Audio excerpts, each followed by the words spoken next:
Right, welcome back. Welcome back to this new video. Now, what we discussed was what goes in your resume, and now what we are going to do is take them one by one and discuss all of these points in detail.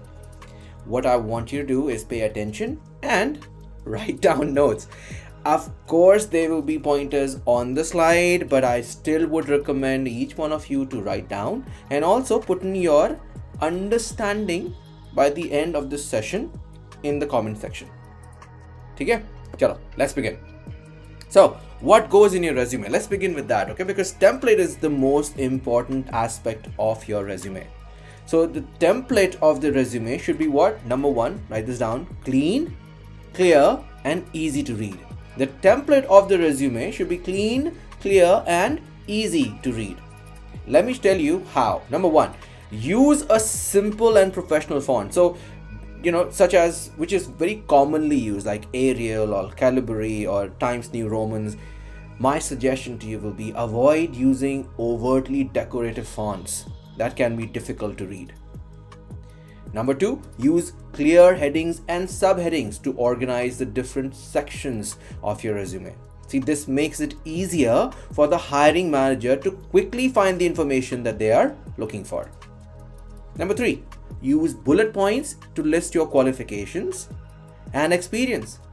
Why? Because this makes it easier for the hiring manager to scan your resume, and it also helps to break up large block of text. What I'm trying to say is they will get a lot of resumes, so you want to ensure the fact that your resume stands out, but you also save time for the hiring manager to go through the whole resume, because he would not. So if you are able to highlight your qualifications and experience using bullet points, your chances of you being called for the next level or next for the interview increases. Number four, use white space effectively to make your resume look clean and uncluttered. So avoid overcrowding your resume with too much information. What I'll suggest is use a consistent format throughout the resume. That means use the same font, make sure that the spacing is adequate, the margin size is adequate. This helps to make your resume look polished and professional. So use a template that can be easily scanned by ATS, which is Application Tracking System. It is a new software which most of the companies use, so that while they're filtering your resume, it goes through the ATS, and basis on what you have used, the keywords, which we are going to discuss in a while, basis on those, your resume will be shortlisted. So again, use a template that can be customized according to the job opportunities. Important point to note. Why? Because you may be applying right now for a manager role or senior manager role or a cloud architect or a teacher's role, but ensure the fact that you can use the same form. You can use the resume, that means it's customizable, and you can keep updating it or upgrading it. Okay.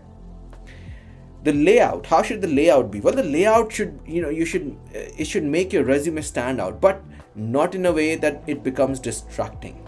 Okay, so the layout needs to be simple, and the layout needs to be well headed, and it should have subheadings as well, so it becomes easier for them to know that you're moving from your from your education or from your experience to education to your references. Right? How? Don't worry, I'm going to explain it in the coming slides. Number 9, use reverse chronological format. That means where you're working right now, your present or your current occupation or your professional position that you're holding should be first, followed by your previous experience. Okay, so this helps the hiring manager to easily understand your work experience and what you're currently involved with. Number 10, use simple yet professional colors. So avoid using too many colors in your, or too flashy graphics in your resume. Stick to black and white. My suggestion to you, of course, you can use a pop of color to your headings and to your subheadings to make them stand out. But my suggestion to you will be try and use subtle colors if you have to use. Okay, subtle colors will make it easier on the eyes as well. It will make your resume be different from the rest of them, and also it will give you that added advantage to come across as polished, professional, and above all, somebody who's different from the crowd. Okay, so once again, the template of your resume should be clean, clear, and easy to read. All right, but what about introduction?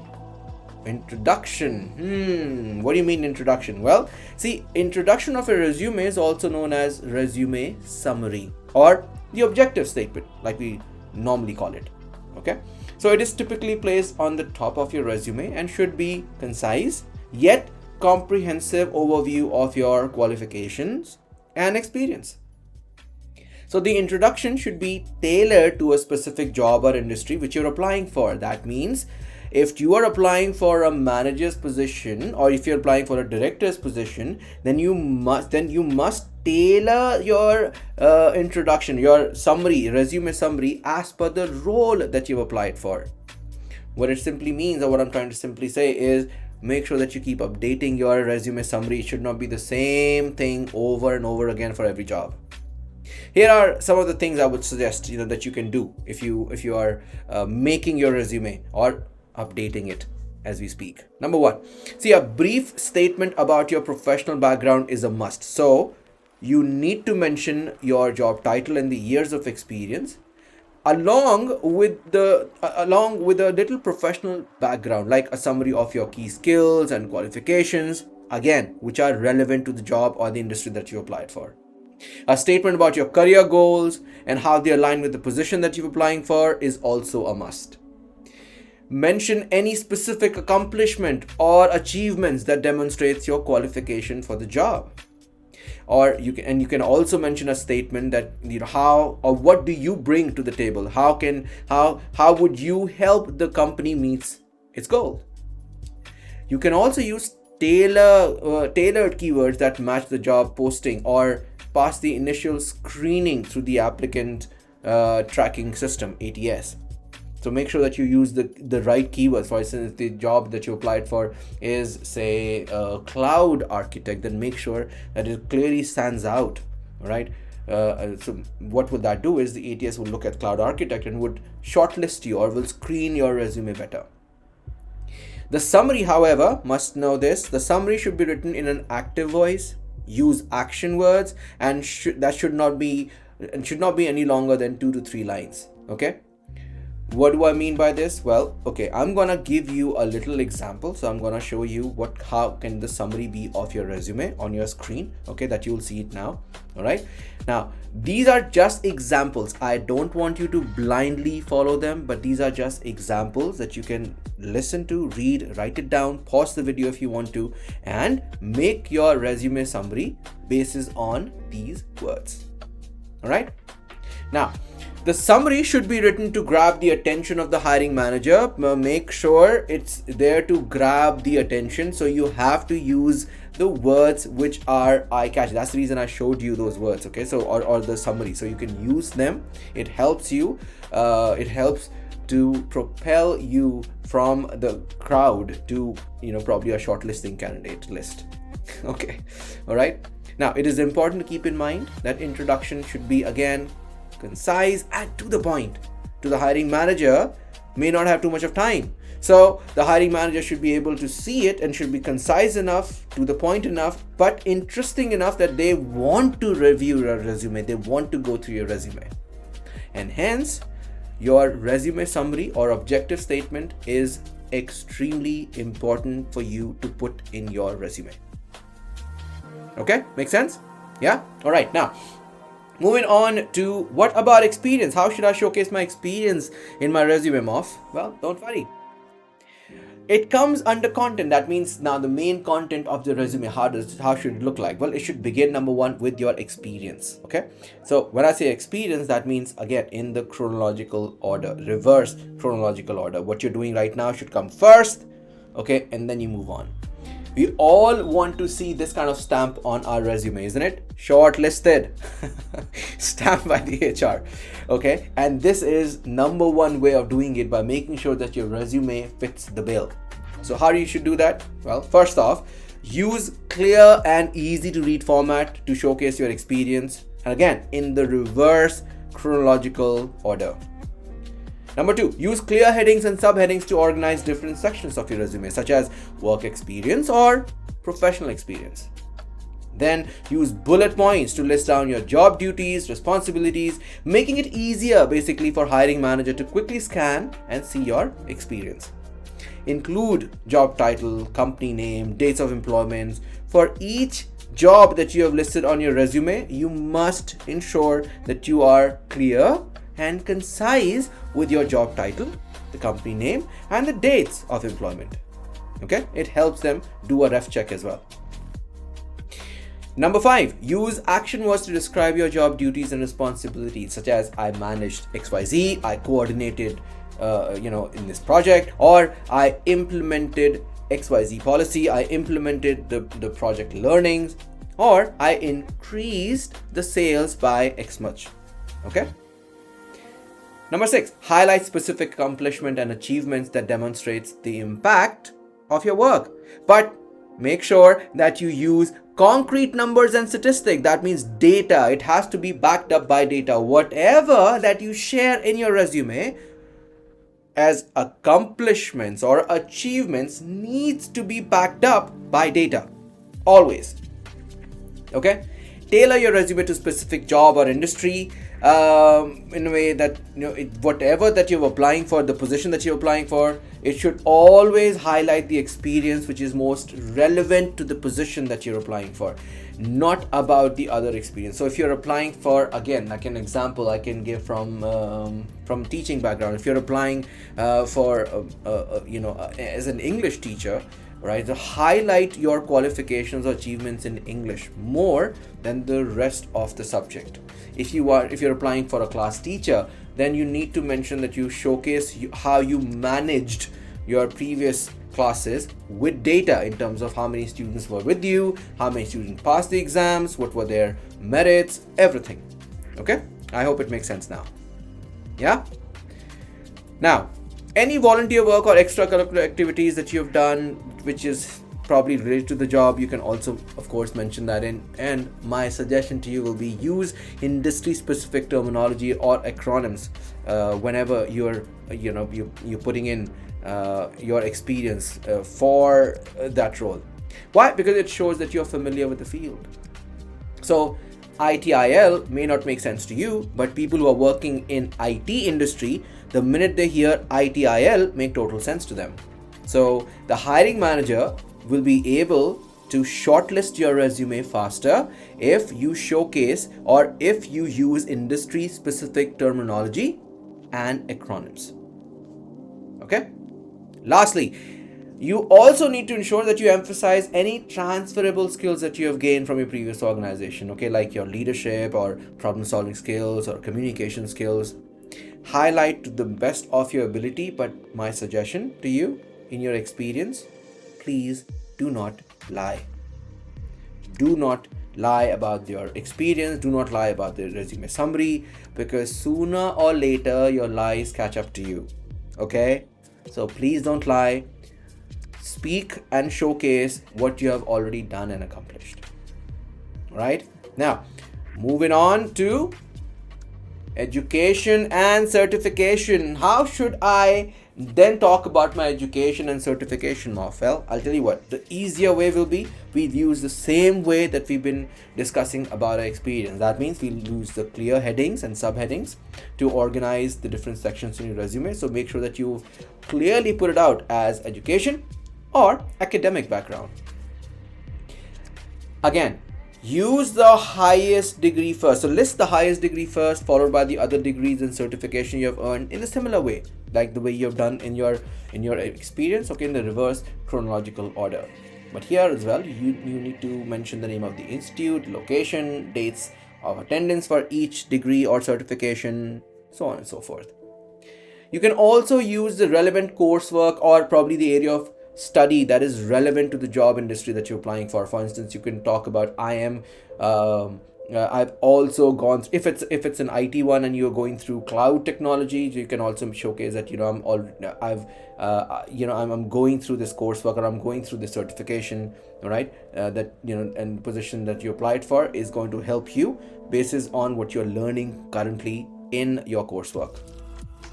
You can also highlight any academic honors, awards, scholarship that you received. Of course, anything to do with any extracurricular activities. If you're a fresher, basically, that you have done when you were in schools or colleges, you can mention that. You can also mention the relevant certification or license that you've earned, or you are still going through. You can also put that in, that I'm still pursuing this degree or this certification as I applied for this. Yeah, so you can include them too.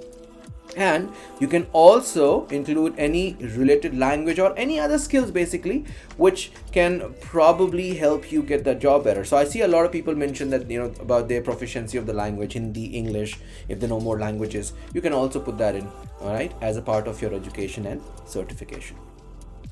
Yeah, I hope you've written it down. I know the points are there on your screen. They keep popping up, but I'm hoping that you are writing this down as well. And listen, you can pause the video and watch it again if you think we are going too fast. All right, so pause it, listen to it again, and if you have any questions, of course, you can ask me in the mastermind class. All right, now, what about your personal information? Well, your personal information, share your story, is a very important aspect of it. Now, personal information typically includes your name, contact information such as your address, phone numbers, email address, and of course, a professional website or social media profile. Now, I would not recommend that you should put your personal website. I would recommend that you put your professional social media profile, which is LinkedIn. Okay, because LinkedIn will have your brief summary of it. Anyways, it will tell them about your what you've been up to, what you have been doing so far. Okay, and that also includes your qualifications and career goals as well.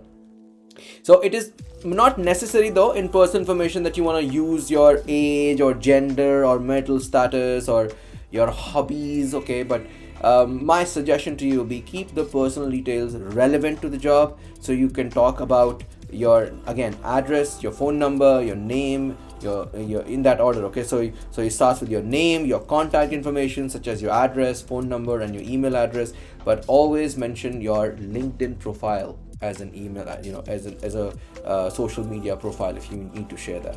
This always helps. Okay, with me so far? Yeah. Now, important thing again is to write it down. Don't just listen to me. Don't just consume this through your screen. Also write it down. It helps in retaining the information.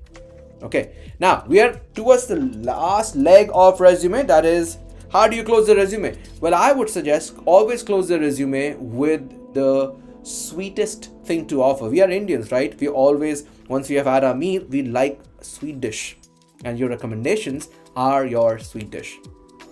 The reason why I say this is because once they have gone through your resume, your recommendations will also showcase how confident you are as a candidate, that you are referring, or you want the hiring manager to reach out to your either your supervisor, peers, a subordinate, client, vendor, etc. And that showcases rather how confident a candidate you are. But how should you showcase your recommendation on resume? Well, that's a good question. So I'll tell you what, again, my suggestion to you will be the same, because the way we've been doing for education or experience, we should do the same thing. So include a reference section. Now, the most common way is, people do it, is just mention the name, okay, of the person that they can get in touch with. But my suggestion will be that you create a reference section. Don't worry, I'm going to show it to you how you can do that. So in the format, you're going to see it. Don't worry about it. Okay, so you see it, and then basis on this, you need to mention their name in the section. You need to mention their name, the title, and the contact information of the people who are willing to speak on your behalf. Here is an important point. Make sure that you seek their permission before you include them as your reference. please ensure that you use their permission. You seek their permission and only then you put their name. Don't just put their name and then tell them. Seek their permission first and then put their reference. You can also use testimonials, by the way, in recommendation. Okay, so if you have a written testimony or a recommendation or testimony from your previous employer or your colleagues, you can include them in the section of your resume. You can just ensure the fact that you follow the same format. You need to mention their name, their title, okay, of the company, and then you provide, and the person who's providing the testimonial. You can also include the link to your LinkedIn profile, because a lot of people also put their recommendation on the LinkedIn itself. Okay, so that helps the employer who is trying to hire you to go through your profile, see your recommendations, and and they would really appreciate their good feedback for you, right? Then use metrics in your accomplishment sector. Section? What do I mean by that? Well, you need to make sure that you have a quantifiable recommendation. So when somebody says that or when you're putting in as your accomplishment, and you're saying that, oh, I have increased the productivity, or I've increased the sales, or I've increased client retention, it all needs to be backed up by data. It needs to be quantifiable.